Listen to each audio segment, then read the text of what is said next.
এশার নামাজ আদায় করার পরে একটা তার গাঠুরি নিয়া ওই মসজিদে নববীর সামনে দাঁড়ায় রয়েছে।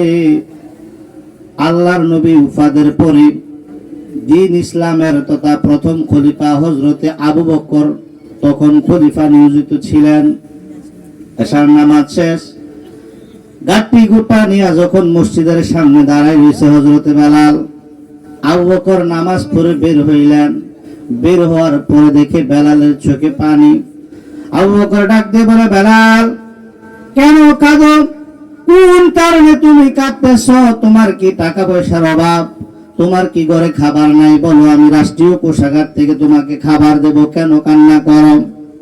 হযরতে বেলাল ডাক দিয়ে বলেন, ও আবু বকর, আমি টাকার জন্য কাঁদি না, আমি খাবারের জন্য কাঁদি না, আমার কাছে আহারের কোনো কমতি নাই, আমি যেই জন্য কাঁদি তুমি এটাই না দিতে পারবানি। সুবহানাল্লাহ, আর জোরে বলেন না সুবহানাল্লাহ। হে আবু বকর, আমি যেই জন্য কান্না করতেছি, আমি যেই জিনিসের জন্য কাঁদি রে আবু বকর, তুমি আমারে ওই জিনিসটা আইনা দিতে পারবানি? সুবহানাল্লাহ। আবু বকর বলে, আমি হচ্ছি ইসলামের প্রথম খলিফা, আমার কাছে পুরো রাষ্ট্রের দায়িত্ব, তুমি বলে দেখো, আমি আইনা দেব। সুবহানাল্লাহ, আর জোরে বলেন না সুবহানাল্লাহ। হযরত বেলাল ডাক দিয়ে বলে, আবু বকর রে, আজকে কিছুদিন হয়ে গেল মদিনায় নবী নাই।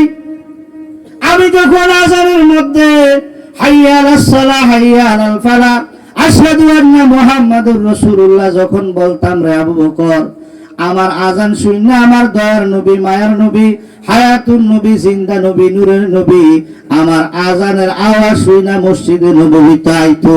এখন তো আমি আযান দেই, আমার মসজিদে নববী তো আমার নবী নাই, কওরে আবু বকর আমার নবীর আইনা দিতে পারবানি? সুবহানাল্লাহ।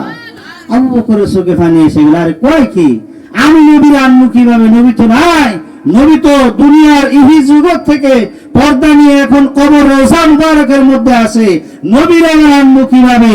এই বেলাল পাগলামি করলো না, ওই না না, যেই মদিনায়, যেই মসজিদে নববীতে, যেই মদিনায় নবী নাই, সেই মদিনায় বেলাল থাকতে পারে না। বলেন না সুবহানাল্লাহ।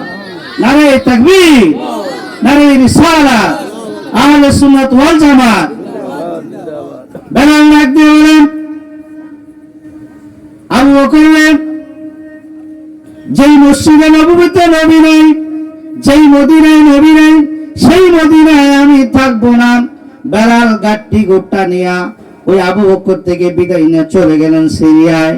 কয়েকদিন যাওয়ার পরে হঠাৎ একদিন স্বপ্নে দেখে, ওরে বেলাল রে, তোরে আমার দেখতে মনে চায়, তুই আমারে সাইরা কেন চইলা গেলি?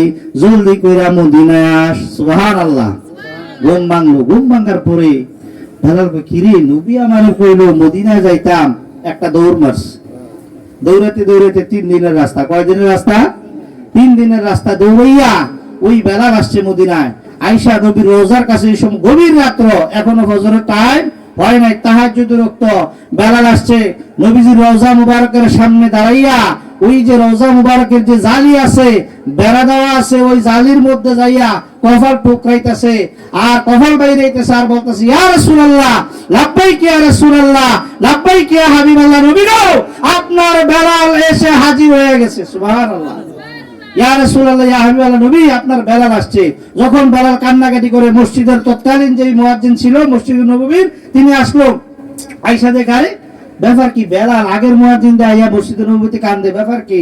রে বেলাল, মাথা উঠাও, আজান দাও, আজানের সময় হয়ে গেছে, তুমি যে জায়গায় আসছো ওই জায়গায় আমি আজান দেব না।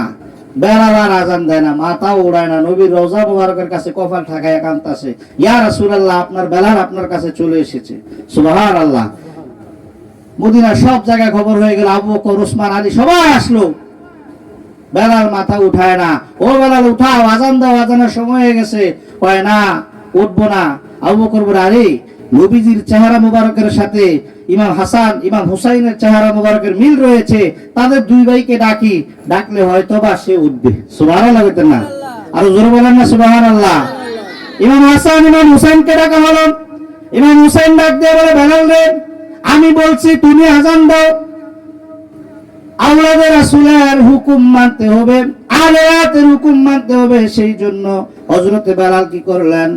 উঠে ফজরের আযান দিলেন, আল্লাহু আকবার, আল্লাহু আকবার, আশহাদু আল্লা ইলাহা ইল্লাল্লাহ, আশহাদু আল্লা ইলাহা ইল্লাল্লাহ।